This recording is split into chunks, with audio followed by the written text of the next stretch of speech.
After his wife's funeral, the husband and his girlfriend went to the beach house she loved.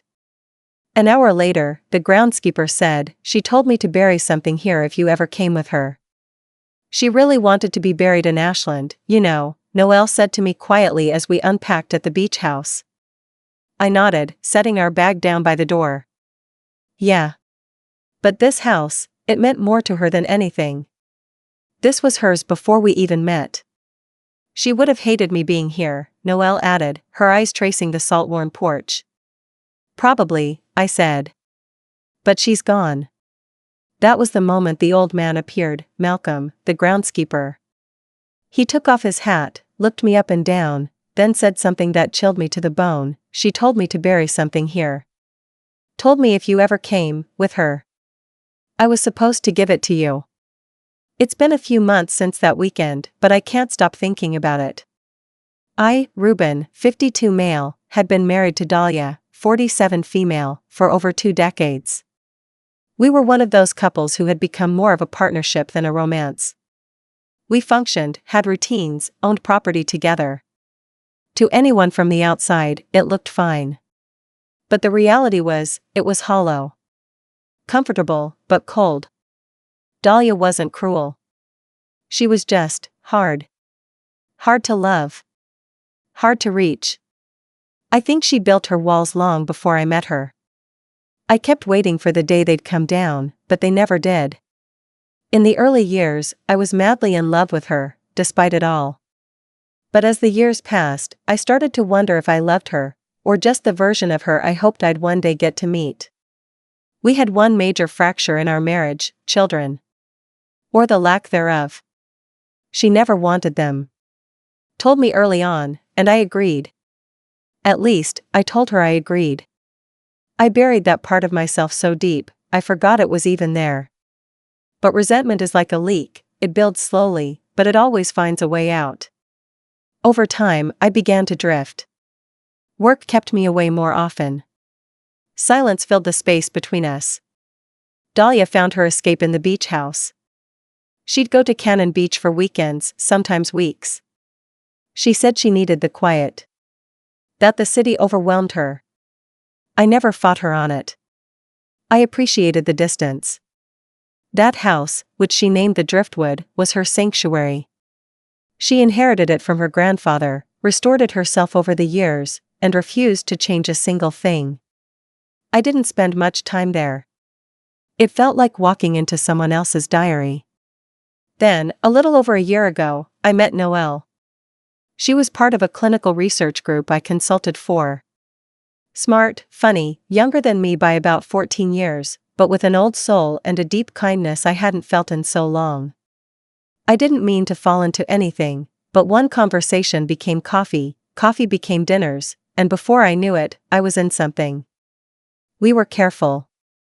I never told Dahlia. I convinced myself it was harmless. That what I had with Noelle didn't take anything from my marriage because there was nothing left in it to begin with. Then Dahlia died. Aneurysm. No warning. She dropped while cooking in the kitchen. I got the call from a neighbor who heard the smoke alarm. By the time I got there, the paramedics were already covering her body. There was no last word. No final fight. Just a quiet, cruel ending to a story we never really finished writing. The funeral was small, like she wanted. I handled the estate, the cremation, the memorial. I cried, just not the way people expected. Not from love lost. More from the weight of 20 years collapsing at once. After a week, I suggested to Noelle we go to the Driftwood. It was impulsive, maybe selfish. I just needed to get out of the house. I think a part of me wanted to feel closer to Dahlia, or maybe find some closure. I told myself she wouldn't care. But standing in that house with another woman, it felt wrong. Like every wall was watching. Malcolm showed up maybe an hour after we arrived. I didn't expect him. He was older than I remembered, thinner, like time had stripped him down to just bones and memory. I offered a short hello and told him I appreciated him keeping the place together. He didn't say much, until he saw Noelle. That's when he dropped the line that cracked everything open. She told me to bury something here. Said if you ever came with her, this was for you. He led us down the back dune path, to the small garden of rocks that Dahlia always tended herself. He knelt beside a large flat stone and started clearing away the sand. It wasn't buried deep. Just enough to hide it. It was a tin box. Small. Old. Inside, a letter. Folded carefully, her handwriting across the front. If you're reading this, I was right. I opened it and started to read. Dahlia's voice was in every word. Not the voice she used in conversation, the voice she only used in her writing. The voice that was precise, quiet, and colder than I remembered. She told me she knew about Noel. She said she had known for a long time, but never confronted me because by the time she found out, she no longer had the energy to fight. She didn't hate me. She even said she understood. But then, she dropped the weight I wasn't ready for. She reminded me of the miscarriage we had, over a decade ago. I barely remembered it. It was early, or at least I thought it was. She had told me she was only a few weeks along. But it wasn't true. In the letter, she wrote, I was 5 months pregnant. A boy. You were at a work conference. I was here. Alone. I lost him in this house. I buried him behind the dune garden. I never told you because I couldn't bear to share that pain with anyone. Especially you. You had already drifted so far from me. My hands were shaking. I could barely breathe. I looked over at the dune path. My legs wanted to run. Just bolt from the weight of it all. She'd buried our son. And never told me. She told me if I ever came back with her, I'd need to know. That she wanted me to feel it. Not out of vengeance, but out of a need for truth. She said I had a right to know, even if I'd never earned the right to grieve him. And then the letter ended with just his name. Elian Calloway. September 2009. I never knew his name. I didn't even know he had a name. I didn't speak for a long time after that. Neither did Noel. She sat on the porch while I stared at the dune. Eventually, I went out alone. Just sat by the rocks and cried like I hadn't since I was a child. The waves crashed in the distance, but all I heard was my own heartbeat thudding against my ribs. I stayed there all night. The next morning, I asked Malcolm if he had known. He just nodded slowly and said, she made me promise not to say anything unless you brought someone else here. Said the truth wouldn't mean anything if you were alone. There's more, but I'll stop here for now. If anyone's reading this, I guess I just don't know what to do with the grief I feel. Not just for Dahlia. But for Elian. For the man I was. The man I wasn't. And for all the years I spent being half alive in a marriage neither of us knew how to leave. Noel and I. I'm not sure we'll survive this. And maybe that's okay. I just don't know what comes next. I didn't go back inside for hours after reading the letter. Noel eventually brought me a blanket, but didn't say much. She knew something fundamental had just shifted, maybe in the way you know when an old bridge you've always walked starts to crumble under your feet. That night, I didn't sleep.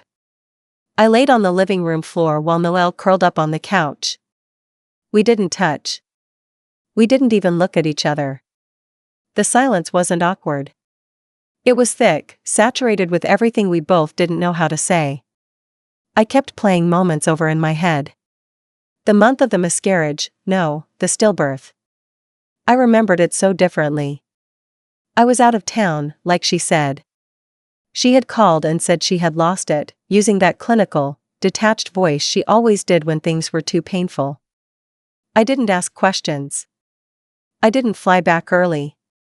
I didn't sit with her through it. She grieved a 5-month pregnancy alone. And then buried the baby. Alone. In the sand. That's a kind of solitude I can't even imagine now. The next morning, I walked the dune path again. The wind was sharp, and the grass moved like breathing.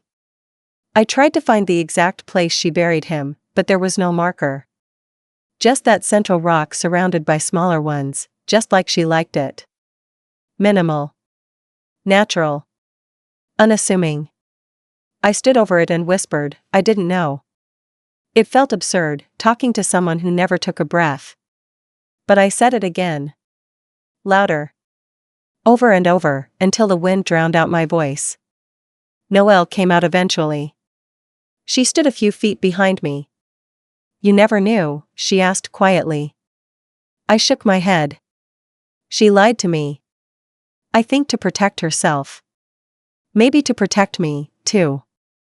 I don't know. She told you, if you came here with me, right? Yeah. Noelle didn't say anything for a long time. Then she said, she was trying to make sure you'd feel it. I nodded. She did. That was the last real conversation we had the entire weekend. We stayed 2 more nights. I walked the dunes. I sat in the sunroom. I stared at her old books, her throw blankets, the chipped mugs she'd collected from garage sales over the years. I listened to the creak of the floorboards and thought about all the times I'd dismissed her coming here alone as dramatic or moody. When really, this was the only place she ever felt like herself. The driftwood wasn't just a house. It was her safe place. And it was where she lost her child. Where she mourned. Where she buried a part of herself I never knew existed. And now here I was, uninvited, unprepared, with another woman. On the 3rd day, Malcolm brought me an envelope. A smaller one. She asked me to give you this too, he said. But not unless you stayed. Inside was another short note. A few lines. Handwritten. If you stayed, it meant you finally listened. Maybe you're ready now. I forgive you. Please take care of him. Make him real.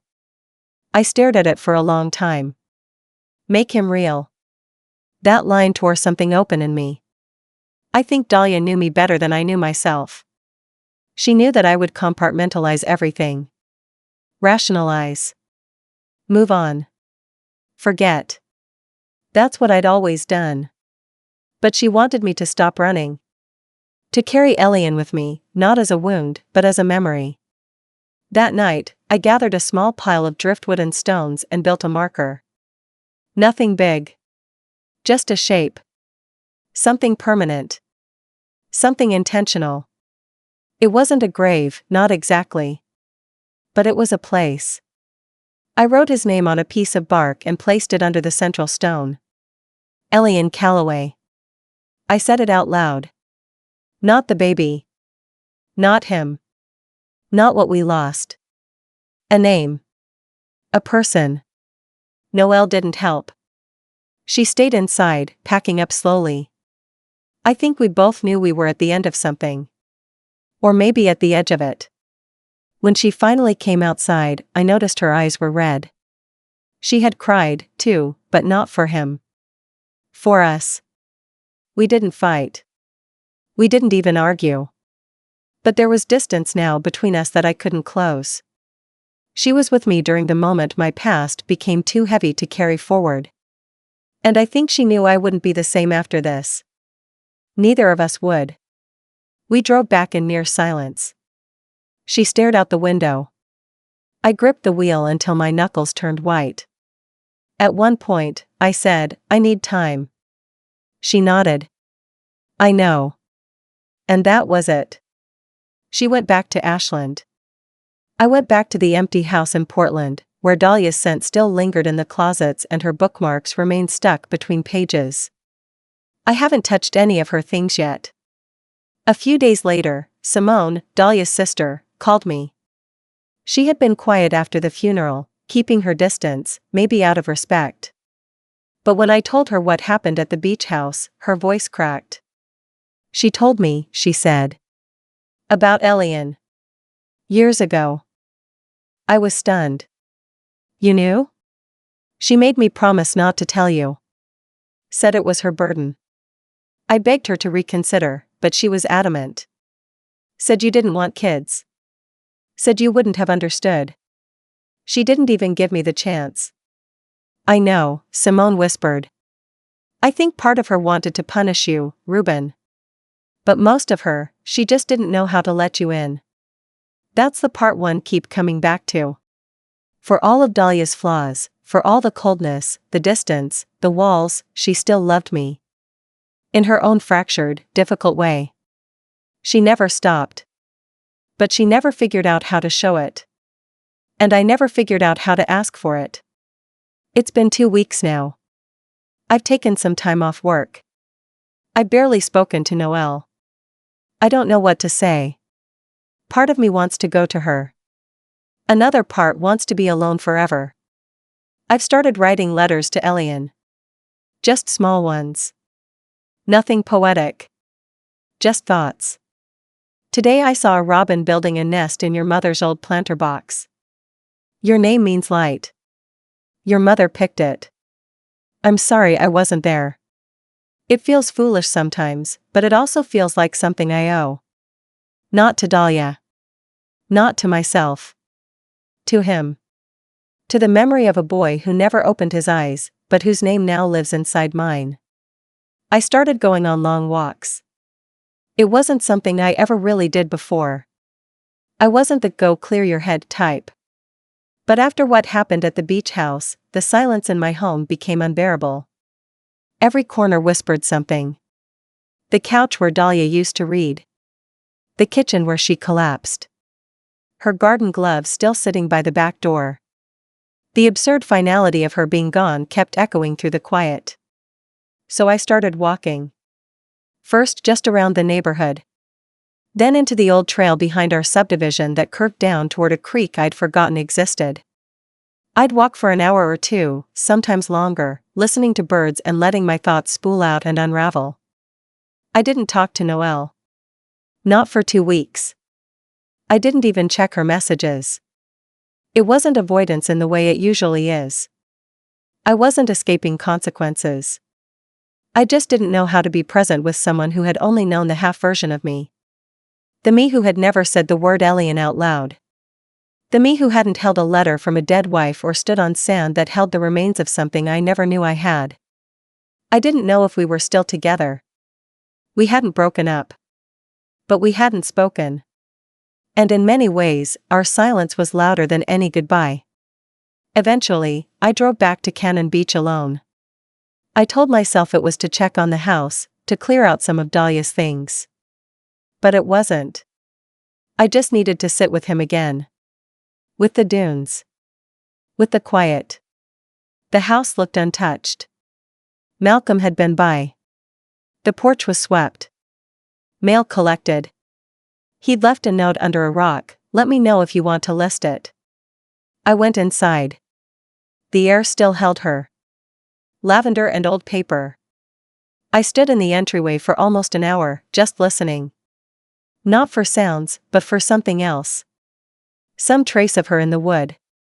I didn't pack up her things. I couldn't. Instead, I brought a chair out by the dune garden and read the letter again. Folded, unfolded, read every word. Then read it again. The grief came in waves, different than before. At first, it had been a tidal wave, choking, heavy, impossible. But now it came like mist. Soft. Unexpected. I'd breathe in, and it would burn my chest just a little before receding again. That night, I wrote another letter to Elian. I came back to see you. The wind was cold today. The ocean louder than usual. Your mother left you in the most beautiful place she knew. I think she wanted me to find you not just to hurt me, but to let me hold something. Even if it was just this, the idea of you.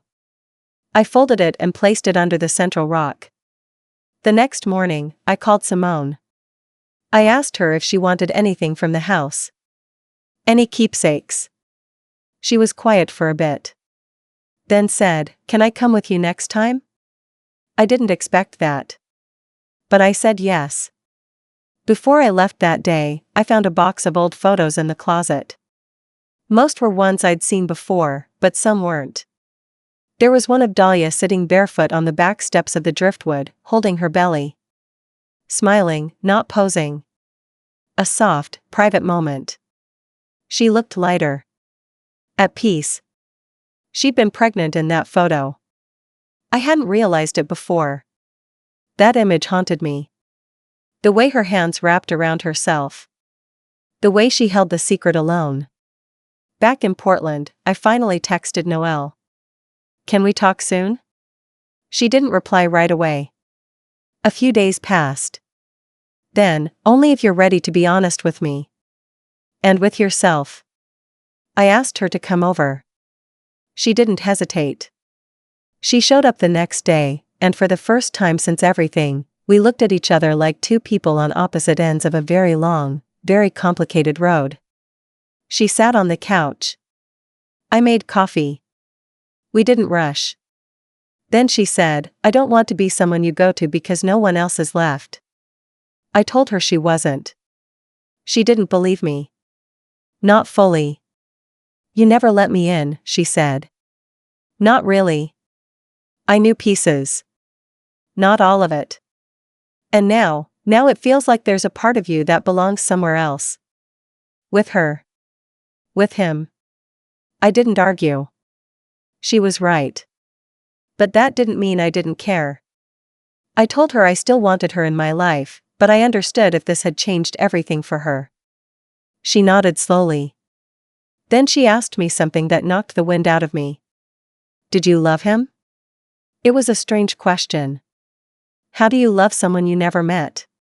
Someone who was never held? Never breathed? I said, "I don't know if I loved him before. But I do now." That answer seemed to matter to her. We didn't figure it all out that night. There were no grand reconciliations. But she stayed for dinner. We talked. Cried a little. Sat in the silence together. In the days that followed, she started texting again. Small things. Photos from work. A song she thought I'd like. No pressure. Just a thread of something not broken. I still don't know if we'll last. There's a part of me that feels like I've been split down the middle, before Dahlia's letter, and after. Before Elian, and now with the name carved into my chest. There are no clean resolutions when it comes to grief. You just carry it. Fold it into yourself. Make room. And I don't know what my relationship with Noelle will look like with that grief sitting at the table. But I'm trying to find out. I've started therapy. Something I should have done years ago. It's hard. Brutal, even. My therapist asked me what I want from all this pain. I didn't know how to answer. I still don't. But I go back to the driftwood often. Alone. I bring tea. I sit by the garden. I write. And for the first time in a long time, I'm learning how to just be in my life. Fully in it. Even when it hurts. It took me about 6 weeks to finally decide what to do with the driftwood. I'd been visiting it off and on, some weekends alone, some with Simone. We'd started reconnecting, not just over our shared grief but over the quieter, warmer things. She showed me old letters Dahlia wrote her over the years. Some angry. Some deeply sad. But one stood out. In it, Dahlia wrote, "I used to picture a small bench by the dunes. A place where someone could sit and remember. I don't know if Ruben would ever go that far, but if he ever does, if he sits there, I hope he forgives me for making everything so hard." That line settled something in me. She had imagined me sitting by Elian. And now I was. So I made a decision. I wasn't going to sell the driftwood. I was going to turn it into something else. It took a few calls. A few meetings. Some paperwork. I worked with a nonprofit grief foundation based out of Eugene, one that focused on helping bereaved parents, especially fathers, who often went unheard, unseen, pushed into the role of silent supporters rather than allowed to be grieving humans in their own right. They had a small fund for retreats and restorative stays. The driftwood became their first long-term coastal retreat space. I furnished the house minimally, left some of Dahlia's touches, but softened the edges. I built the bench Dahlia wrote about. It now sits behind the dune garden overlooking the ocean. Elian's name is carved gently into the side. No dates. No gravestone. Just a name. Just a presence. And every month, a new father arrives to stay. Sometimes they write letters. Sometimes they sit in silence. Sometimes they plant things in the garden. No one is told what to do. They just come. And be. Like I had to learn to do. Noel came with me on the first official day of opening. We were no longer together in the traditional sense. Too much had shifted between us. But we had reformed something quieter, stronger. Friendship with depth. Love without pressure. A partnership, perhaps, in the old sense of the word, two people who had seen each other's most broken parts and stayed. She brought flowers for Elian's garden. As she placed them down, she asked me something unexpected. Do you think she'd be angry? That you turned her private place into something shared? I thought for a long time before answering. No, I said. I think this was her revenge. And I think she'd be satisfied. Because here's the truth. Dahlia didn't try to hurt me by telling me the truth after she was gone. She wanted me to feel. To reckon. To confront the version of myself I had ignored for years. She gave me the burden she had carried alone, not out of cruelty, but to pass it on. To share it. And I did feel it. I carried it. And now, I had passed it on to others who knew that pain. That was her revenge. Making me feel. Making me see. Not by lashing out. Not by curses or legal games or chaos. But by forcing me to look at the life I never lived, and daring me to do something with it. Something better. Simone and I now manage the Driftwood together. We host quarterly open circles for grieving families. We don't advertise them. People find us when they're ready. I still write letters to Elian. And Dahlia? Sometimes I talk to her, too. Not with anger anymore. But with something like understanding. Update for those who asked, a few months ago, I got an envelope from a law office in Portland. It was Dahlia's final amendment to her will. Turns out, she had transferred the Driftwood into a trust 3 years before her death. Quietly. Privately. The terms? To be held by Reuben Calloway, under the condition that it is never sold for profit or turned into personal residence. If the home is ever used to serve those carrying loss, it will remain in his name indefinitely. She had planned this. She had planned everything. Even from the other side, she made sure that I would have to do something right with my life. That was her revenge. And I carry it like a gift.